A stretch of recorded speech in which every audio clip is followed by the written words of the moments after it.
हाय बच्चों, कैसे हैं आप लोग? आप लोग अच्छे रहेंगे, घर में ही रहिएगा, कहीं मत जाइएगा। अगर बाहर बहुत ज़रूरत है तो जाइएगा, नहीं तो नहीं जाइएगा, अंदर ही रहिएगा। थोड़ा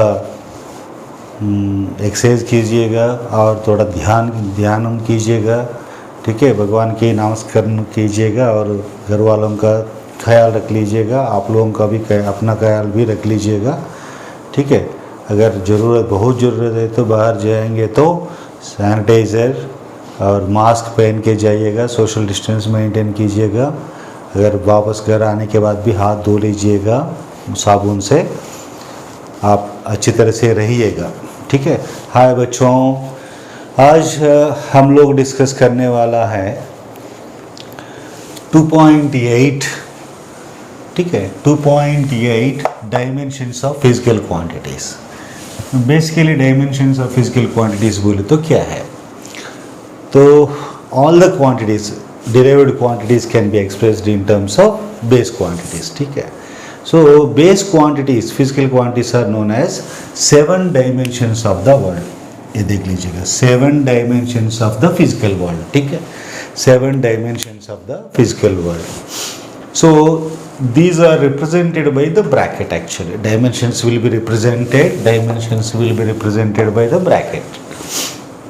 So basic quantities क्या क्या है?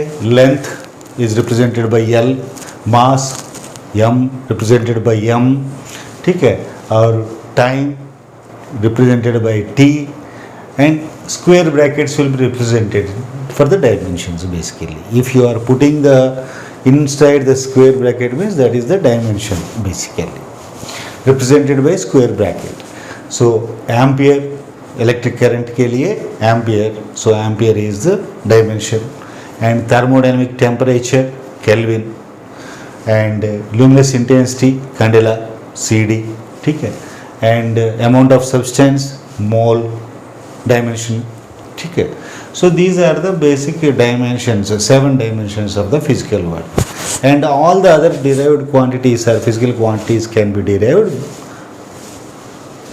in terms of base quantities.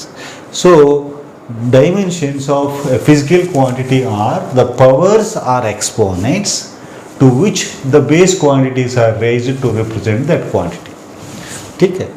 So dimensions of a physical quantity, any physical quantity means if it is raised in terms of the base quantities, powers, raised in powers of base quantities, ठीक है, raised in terms of the base quantity, raised to the power of the base quantities, ठीक है.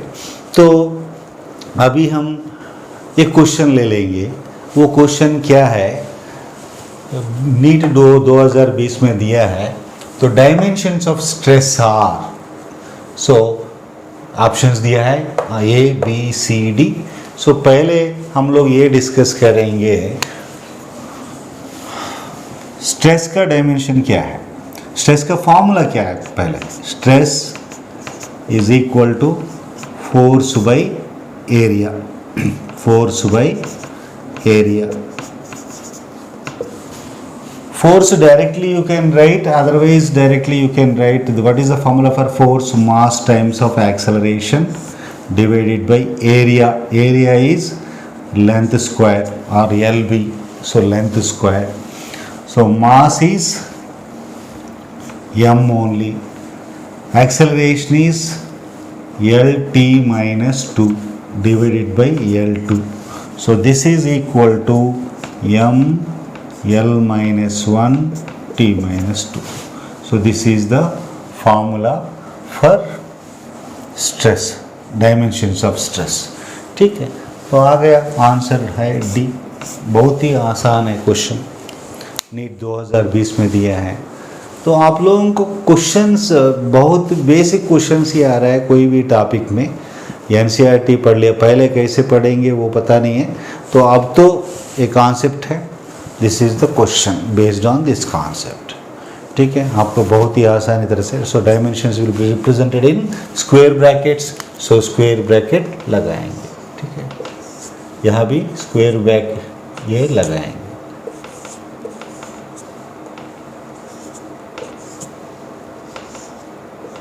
Square bracket के अंदर लगाना है हमें, ठीक है। तो ये ध्यान में रख लीजिएगा। एरिया का डायमेंशन सीखे एक बार देख लेंगे। Stress is equal to force by area, force is equal to mass times of acceleration, but area का डायमेंशन है length square, so L square. So mass का एम आई डायमेंशन वहाँ लिख दिया मैंने, और एक्सेलरेशन का dimension we know v by T, so L T minus 2, और ये divide by L square, so M L minus 1 T minus 2. So almost all the problems are given 35 questions. Around 25 questions will be from the simple formula only. 10 questions a little bit moderate रहेंगे, और 10 question या 5 question difficulty level ज़्यादा रहेगा, 5-6 question. The remaining all the questions will be means 35 to 40 question. 40 questions आप लोग कर सकते हैं. अगर 40 क्वेश्चंस करेंगे तो 160 आ जाएगा, ठीक है. अभी भी प्रिपरेशन करेंगे तो डेली 2 घंटा भी अगर आप बैठेंगे इस सब टॉपिक के ऊपर तो हो जाएगा. सो डायमेंशंस आप जनरली सोच लीजिएगा.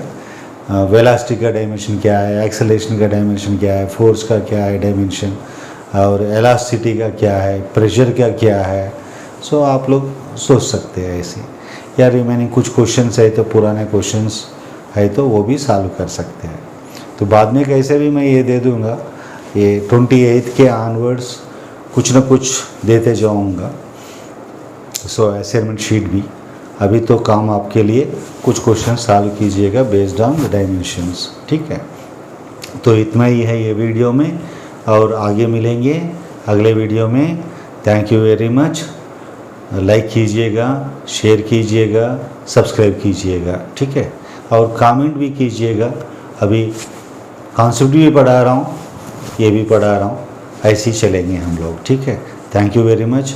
और कुछ बच्चे ने कमेंट भी किया है कल का जो लेक्चर वीडियो सुनने के बाद, उन लोगों को मेरा इस वीडियो के दौरान धन्यवाद भी है. आप उन बच्चों को thank you very much for that, for commenting. आप भी कुछ कमेंट कर सकते हैं, डाउट है तो कमेंट कर सकते हैं, या आप अगर कुछ और चाहिए, क्या क्या चाहिए, कैसे चाहिए, ये बताइएगा. आप लोगों के आंसर कुछ वीडियोस बना सकते हैं, ठीक है. Thank you very much. Bye. See you in the next video.